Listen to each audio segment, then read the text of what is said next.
जय श्री कृष्ण। राधे राधे। मित्रों, भगवान ने 35मा श्लोक में एवी बात थई। 33 અને 34 श्लोक में अर्जुने एवा प्रश्न कर्या कि भाई मन चंचल होवाने कारणे मने नथी लागतुं के आ एमनी नित्य स्थिति ने हूँ जोतो हो एवुं न मैं पश्यामी, मने नथी देखाती एमनी नित्य स्थिति ध्यान योग में मननी थाय, केम के मन चंचल छे। आ वातनो भगवाने स्वीकार पण कर्यो के ए बात 100% साची छे के आ जे निग्रहण छे ए चलम चंचल मन छे एमने मुश्केलीथी वशमां करी शकाय तेवुं छे। ए असंशयम निसंदेह बात छे। पण एमणे भगवाने बे बात तो करी के एम छतां तू अभ्यासेन वैराग्येन, अभ्यास अने वैराग्य आ बंनेथी तू तारा मनने वश करी शके एम छे अने वश थई शके एम छे।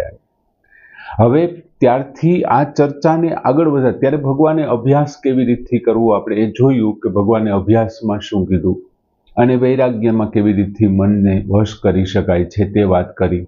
अने हवे अहीं आगळना श्लोकमां वात करे छे के असंशयात्म भगवान पोतानो मत बतावे छे के मारुं एवुं मानवुं छे, मने एम लागे छे आवुं थई शके। तू जे के छो एमां कंई खोटुं तो छे ज नहीं, केम के मन चंचल होवाने कारणे ए मुश्केलीथी एमने वश करी शकनारुं छे।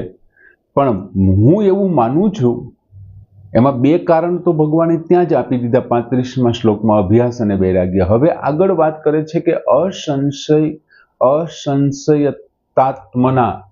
असंशयात्मना योगो दुष्प्राप्य इति मे मतिः वशयात्मना तु यतता शक्यः आप्नुयाम उपायतः।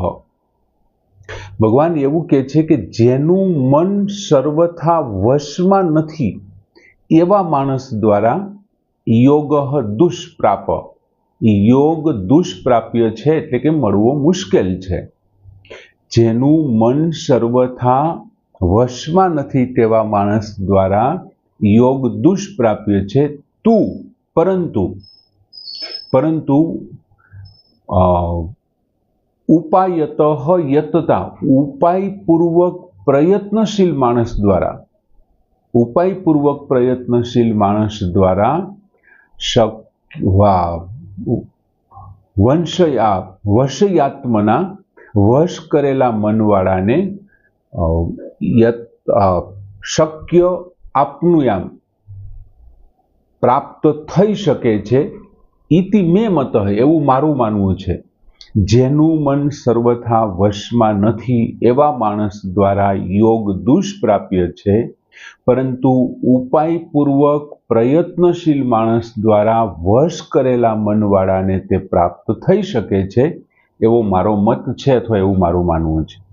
भगवान बात करे छे के जेमनुं मन सर्वथा वशमां नथी एटले के असंशयतात्मा योगः दुष्प्राप, एवा व्यक्तिने माटे योग छे दुष्प्राप्य छे, परमात्मा मळवो तेमने माटे मुश्केल छे, योग छे दुष्प्राप्य छे।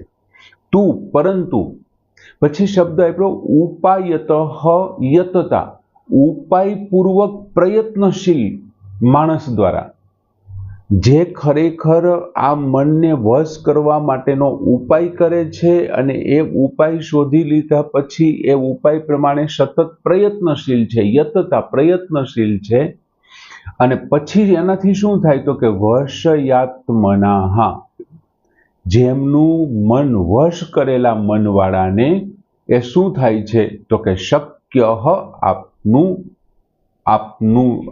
अवाप्नुम एवा व्यक्तिओने माटे आ शक्य बने छे, ते प्राप्त करवुं शक्य थाय छे। शक्यः अवाप्नुम ए प्राप्त करवुं शक्य बने छे। इति मे मतः, इति एटले ए मे एटले मारो, मतः एटले मत छे। हवे भगवाने पहेला एवो शब्द वापर्यो के असंशयतात्मना। हवे असंशयात्मा एटले जेनुं मन सर्वथा वशमां नथी एवा જેનું મન એકદમ પોતાની રીતે વિહાર કરે છે, એટલે કે સ્વચ્છંદી છે, જેમનું મન છે જ નહીં.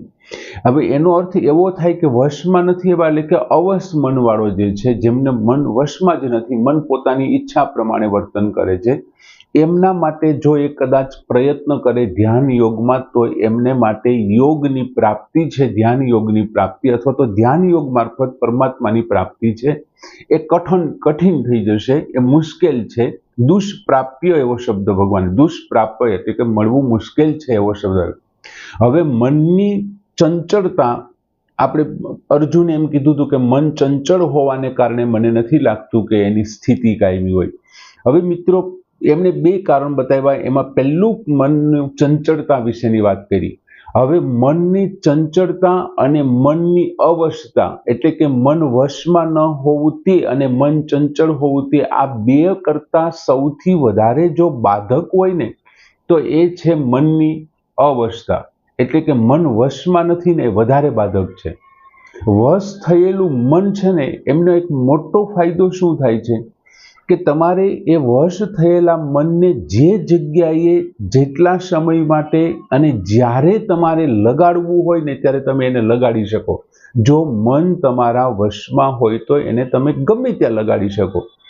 બીજું, તમે લગાડેલું મન છે, જો મન તમારા વશમાં હોય ને, તો એને તમે ઈચ્છો ત્યારે ગમે તે સમયે એમને પાછું હટાવી પણ શકો. એને હટાવી શકો તમે એમાંથી. તમારું મન વશમાં છે, કોઈ ખાવા માટેના કામમાં તમે એમને લગાડ્યું છે, તમને ખૂબ ભાવે છે, ગમતું છે, મન પણ રાજી છે, પણ જો તમારું મન વશમાં હોય ને, તો એ જ ક્ષણે તમે કહી શકશો કે મારે નથી ખાવું, મારી હવે નથી ઈચ્છા, નથી ખાવું એમ, કેમ કે મન તમારા વશમાં છે. હવે થાય છે શું કે મનની ચંચળતા છે ને, એટલી બધી બાધક નથી બનતી, કેમ કે મનની ચંચળતા અલગ અલગ જગ્યાએ, ચંચળ મન છે ક્યારેક આપોઆપ પોતાની રીતે પરમાત્માને પ્રાપ્ત કરવામાં પણ લાગી જશે. જ્યારે મન જેનું વશમાં નથી એવું પોતાની રીતે નહીં કરે. હવે શિથિલતાને કારણે અથવા તો આ જે એમની સાધનાની અંદર જે શિથિલતા આવે છે, એમને કારણે શું થાય છે તો કે મન છે, ઇન્દ્રિયો છે અને અંતઃકરણ છે, એમની ઉપર સંયમ નથી રહેતો. સાધનામાં શિથિલતા, આળસ છે અને ક્યારેક ક્યારેક ટુકડે ટુકડે કરીએ છીએ યા ધ્યાન યોગ, એમને કારણે શું થાય છે કે મન, ઇન્દ્રિયો અને અંતઃકરણ ઉપર સંયમ નથી રહેતો. અને જેમના મન, ઇન્દ્રિયો અને અંતઃકરણ ઉપર સંયમ નથી, તો પછી સ્વાભાવિક છે કે તેમને યોગની પ્રાપ્તિ, ધ્યાન યોગની પ્રાપ્તિમાં એમને કઠિનતા થશે જ. દાખલા તરીકે કોઈ વૈષ્ણવ સંસ્કાર વાળો કોઈ એક સાધક છે, વૈષ્ણવોના જેની અંદર સંસ્કારો પડેલા છે, એવા કોઈ એક સાધક છે, એમને સ્વાભાવિક રીતે એમનું જે કંઈ વર્તન છે, એમને માંસ રુચિ નહીં જ હોય, માંસ ભક્ષણની રુચિ એમનામાં નહીં જ હોય, કેમ કે વૈષ્ણવોના સંસ્કાર વાળો છે. બીજું, માંસ રુચિ જે એમનામાં નથી. હવે માંસ રુચિ નથી અને છતાં જો એ માંસ ભક્ષણ કરે છે ને, તો એમને એક વાત તો એના મનમાં એ નેગેટિવ ચાલે છે કે આ નિષિદ્ધ કર્મ છે, શાસ્ત્રોએ ના પાડેલું કર્મ છે કે માંસ ભક્ષણ ન કરવું. અને એટલા માટે એટલા પૂરતું એનું મન છે એમનું વિરોધ કરે છે. પણ જો રાગને કારણે કોઈ વિષય ભોગની અંદર તમે જશો, કોઈ વિષય ભોગમાં જશો ને, તો એ વિષય ભોગ રાગને કારણે થશે ને, તો એમાં સંપૂર્ણપણે તમે શું થશે કે સંપૂર્ણપણે વિષય ભોગની અંદર ડૂબી જવાથી, મન એમાં લગાડી દેવાથી, બીજું ઘણા સમયથી આવું કરતા હોવાને કારણે, અભ્યાસને, લાંબા સમયના અભ્યાસને કારણે જે તમને એ વિષય ભોગથી પાપ લાગે છે ને, એટલું માંસ ભોગથી પાપ નહીં લાગે. માંસના ભક્ષણથી એટલું પાપ નહીં, કેમ કે માંસના ભક્ષણથી જે પાપ લાગે છે ને, એ પાપની સજા ભોગવવાથી, એનો દંડ ભોગવવાથી એ પાપમાંથી તમે નિવૃત્ત થઈ શકો. એ નવા તમને પાપ તરીકે એમનું જોડાણ નહીં થાય. પણ કોઈ પણ મનથી, ઇન્દ્રિયોથી અને અંતઃકરણથી તમે રાગપૂર્વક, આસક્તિપૂર્વક કોઈ વિષય ભોગનો અભ્યાસ કરી રહ્યા છો, કોઈ વિષયોની અંદર તમે તત્પર થયેલા છો, તો એ વિષય ભોગથી જન્મ જયંત સુધી અનેક જન્મો સુધી એ તમારા પાપની સાથે જોડાતું જ રહેશે અને એટલા માટે શું થશે કે આ મન વશ ન હોવાને કારણે એ વિષય ભોગ તરફ જશે અને વિષય ભોગ તરફ ગયેલા વ્યક્તિઓને ધ્યાન યોગ નથી લાગતો. એટલા માટે ભગવાન કહે છે કઠિન છે. પણ ભગવાને બીજી લીટીમાં એક ઉપાય આપ્યો છે કે વશયાત્મના તુ યતતો શક્ય અવાપ્નુયમ ઉપાયતઃ શક્ય. ઉપાયપૂર્વક યતતા એટલે પ્રયત્નશીલ માણસ દ્વારા, જે માણસ એમના માટે ઉપાય કરે છે અને એમાં પ્રયત્ન કરે છે એમને શું થાય છે તો કે વ્યસતાત્મના વશ કરેલા મનવાળાને અવાપ્નુમ શક્ય એમને પ્રાપ્ત થવો શક્ય છે, એમને યોગ પ્રાપ્ત થઈ શકે. એક તો એમણે શું કરવો પડશે તો કે ઉપાયત એટલે કે ઉપાય કરવો પડશે. બીજું યતત એટલે પ્રયત્ન, સતત પ્રયત્ન કરો. પહેલા જ ઉપાય તમારો ઉપાય સફળ થાય એવું જરૂરી નથી, સતત પ્રયત્ન કરો. હવે તત્પરતાપૂર્વક સાધનામાં લાગેલો જે સાધક છે, જે તત્પરતાપૂર્વક સાધનામાં લાગેલો છે, એવા ઉપયોગી એવા પ્રયત્ન કરવા પડશે કે ધ્યાન યોગને અનુકૂળ હોય તેવો એમને આહાર લેવો પડશે, એમણે એ પ્રમાણેનો વિહાર કરવો પડશે, એ જ પ્રમાણેની એમને ઊંઘ લેવી પડશે, સૂવું પડશે. બહુ જાજુ નહીં ખાનારો, બહુ ઓછું નહીં ખાનારો, ભગવાને ત્યાં લક્ષણો આપ્યા છે, એ બધા એના ઉપાય છે. બહુ જાજુ નહીં જાગનારો, સાવ ઊંઘનારો, બહુ જાજુ ઊંઘનારો, આ બધાને છે યોગ નથી લાગતો, એમના માટે કઠિન બને છે.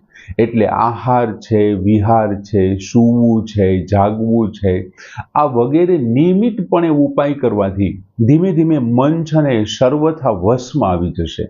ધીમે ધીમે ભગવાને જે 10મા શ્લોકથી ચાલુ કરીને 31મા શ્લોક સુધી જે આસનના ને આ ને તેને બધી જે વાત કરી છે એ પ્રમાણે ઉપાય કરવાથી તેમને ધ્યાન યોગની સિદ્ધિ મળી શકે. ભગવાન એમ કહે છે કે આવું કરવાથી ઉપાયતઃ યતતા, ઉપાયપૂર્વક પ્રયત્નશીલ માણસ દ્વારા વશયાત્મના, જેમનું મન છે, ઇન્દ્રિયો છે અને અંતઃકરણ છે, ધીમે ધીમે વશ થઈ જશે.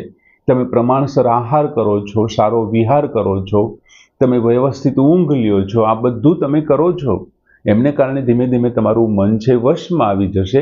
અને વશમાં આવેલું મન છે પછી શું કરી લેશે કે એમને માટે પ્રાપ્ય થઈ જશે.